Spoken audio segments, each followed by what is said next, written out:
Venho fazendo isso e uma hora a bola vai entrar. Em todos os jogos acredito que eu criei uma ocasião de gol, um chute aí perigoso, mas eu vou continuar trabalhando para que esse gol saia e eu possa vibrar juntamente com a... Foi grande time, muito bom trabalhado e eles hoje fizeram um grande show contra nós.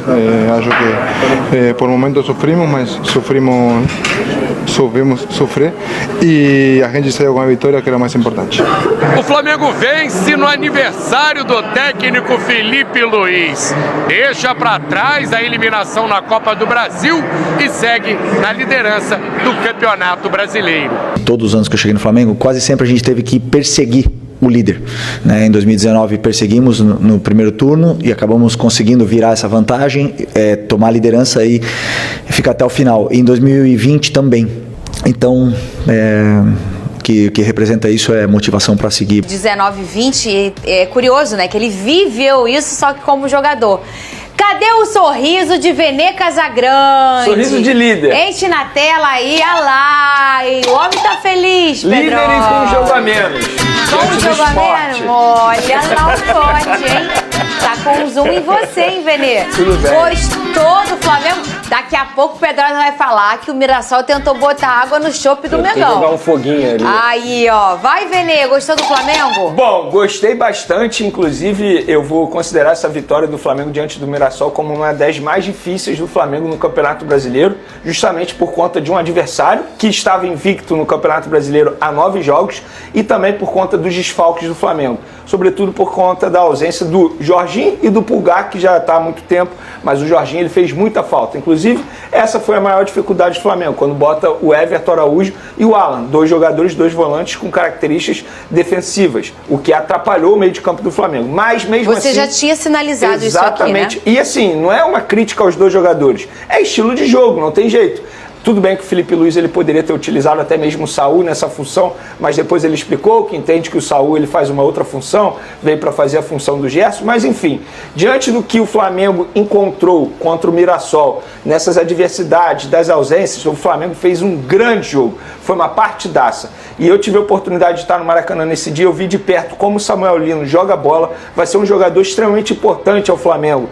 Para mim já é titular absoluto. O Gonzalo Plata novamente fazendo um grande jogo. Só que agora muitos torcedores vão valorizar porque ele botou a bola na rede e nem sempre o atacante ele vai ser importante só com bola na rede, muito pelo contrário, ele constrói jogadas mesmo não estando com a bola, ele, enfim, abre espaço para os companheiros. O Arrascaeta não estava numa noite muito inspirada, mas fez a diferença, sobretudo por conta de uma assistência nossa primorosa que ele fez para o Gonzalo Plata, um passe ali que só o jogador do nível dele consegue fazer. Eu acho que um ponto baixo do Flamengo nesse jogo foi o Léo Ortiz, mas eu não vou ficar aqui criticando o jogador que vem numa sequência muito grande. Eu acho que o desgaste físico está pesando bastante. O Emerson Royal também fez uma boa partida, então o coletivo do Flamengo foi um coletivo muito interessante. O Flamengo voltou a ter aquele equilíbrio que o Felipe Luiz tanto gosta. Embora tenha tomado um gol, mas acho que o setor defensivo e o setor ofensivo estavam muito equilibrados. Gostei bastante do Flamengo, do que eu vi,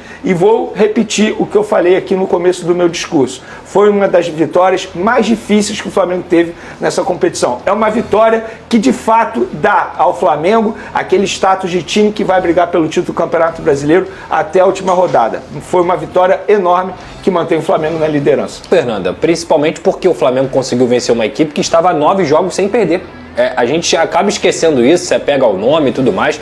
O Mirassol é um claro exemplo de um time que conhece suas limitações, que respeita o plano de jogo e coletivamente consegue ser corajoso o suficiente para falar assim: eu sou limitado, vou jogar de forma reativa numa transição no contra-ataque para poder ferir o meu adversário. Só que jogar assim não é fácil, você tem que saber jogar assim, você tem que ser bem treinado para jogar assim. E o Mirassol conseguiu isso. Cara, o Mirassol fez o Rossi trabalhar mais do que a maioria dos times dentro do Campeonato Brasileiro. Essa que é a grande verdade. Tanto que o Rossi fez uma defesa no primeiro tempo, uma defesaça no chute do Chico da Costa. Teve outra defesa no primeiro tempo também que ele consegue pegar ali cara a cara. No segundo tempo, depois do 2-1, o Mirassol cresceu dentro da partida e poderia ter empatado. E o Flamengo, aí é o que eu digo, Para você ser campeão do Campeonato Brasileiro, não basta você só jogar bem. Jogar bem é uma obrigação para você ser campeão. Só que quando você joga bem e consegue pontuar, mesmo você não fazendo partidas brilhantes, como eu acho que o Flamengo não fez diante do Mirassol, isso é o que diferencia quem vai ser campeão de quem vai ficar pelo caminho. Eu acho que o Flamengo fez muito bem o seu dever de casa, principalmente com essas atuações. Eu também acho que o Arrascaeta não fez o grande jogo, mas aí é que o craque aparece, porque ele consegue achar uma trivela ali, mesmo não estando tão consistente dentro do jogo, e acha o Gonzalo Plata, que é um atleta que eu concordo plenamente com o Vene,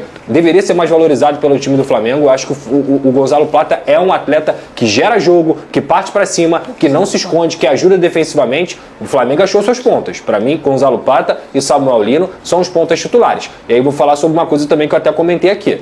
Se quiser fazer um retoque nessa janela, para mim é na posição de volante. Porque quando o Jorginho não puder jogar, o Flamengo vai sentir falta de um jogador mais qualificado na saída de bola. E para mim, até defensivamente, o Alan falha no gol do Mirassol. Faltou proteção. Faltou a proteção necessária para ele aparecer ali. Eu acho que o Alan é um bom jogador, tá? O Everton Araújo também é bom jogador. O que eu tô falando, eu vou repetir aqui novamente. Pro nível Flamengo ser campeão de Campeonato Brasileiro e pensar em ser campeão da Libertadores, você precisa ter sempre um grande volante dentro de campo. Ele falou que mais jogadores podem chegar e mais jogadores podem sair. Por que ele falou sobre isso? Porque ele foi questionado sobre a ausência de jogadores na lista de relacionados. Nesse caso, por exemplo, Vinha e o Juninho não foram relacionados. E ele explicou, eu tenho um elenco grande, não tem como relacionar todo mundo. E ele vai escolher os jogadores através do adversário. No caso, a lateral esquerda, nenhum absurdo. Tem 3 no momento. Sim. Vinha, Alexandre e Ayrton Lucas. Um deles pode sair? Pode. Se eu tiver que apostar qual que vai sair, para mim é o Ayrton Lucas, que é um jogador que está sempre sendo procurado. Agora, um jogador que tem grande chance de sair já nessa janela é o Michael, que não vem sendo relacionado por uma opção dele também há muito tempo. Então esse jogador deve sair. Hoje o José Boto se reuniu com o Cebolinha lá no CT Ninho do Urubu por conta de várias notícias que vêm saindo aí que o Cebolinha pode ser negociado com o Grêmio, e o José Boto disse para ele, ó, a gente conta com você, a gente entende que você pode ajudar bastante nessa temporada ainda, a gente quer ficar com você. E aí, por exemplo, o Cebolinha é o caso mais complicado, até porque ele tem um salário alto, o contrato dele vai ser até dezembro de 2026. O Michael, acredito que seja o próximo a deixar o Flamengo. Então, não tem o que fazer.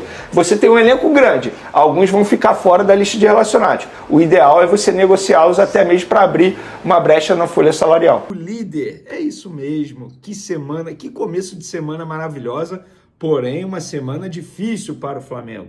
O Flamengo tem um jogo importante, jogo de ida das oitavas de final da Libertadores da América nessa quarta contra o Internacional, e no final de semana, lembrando que esse jogo do primeiro jogo da Libertadores é no Maracanã, e no final de semana encara o mesmo Internacional, só que pelo Campeonato Brasileiro, lá no Beira-Rio, e depois volta a enfrentar o Internacional também no Beira-Rio pelo jogo da volta das oitavas de final da Libertadores da América. Ou seja, jogos difíceis, complicados e super decisivos para o Flamengo. Mas o Flamengo pode ostentar, dizer para o mundo que nesse momento é o líder isolado do Campeonato Brasileiro. A gente vai falar sobre isso. Vamos falar também que pênalti mandrake deram para o Palmeiras, hein? Contra o Ceará. Olha, fica complicado. Tem também Rossi querendo renovar com o Flamengo querendo renovar com o Rossi.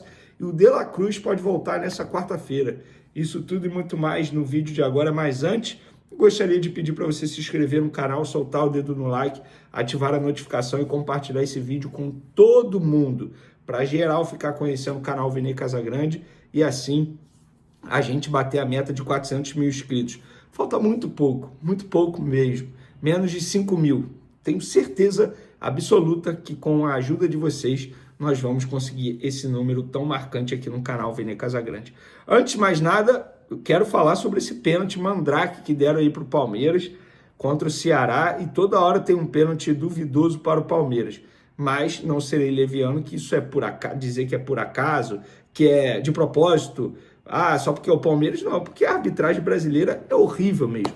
É você torcer para você não ter o seu time prejudicado pela arbitragem brasileira, porque é toda a rodada do Campeonato Brasileiro, é uma confusão, é um pênalti polêmico, uma jogada polêmica. Repara só, toda a rodada tem, não só no Campeonato Brasileiro, né?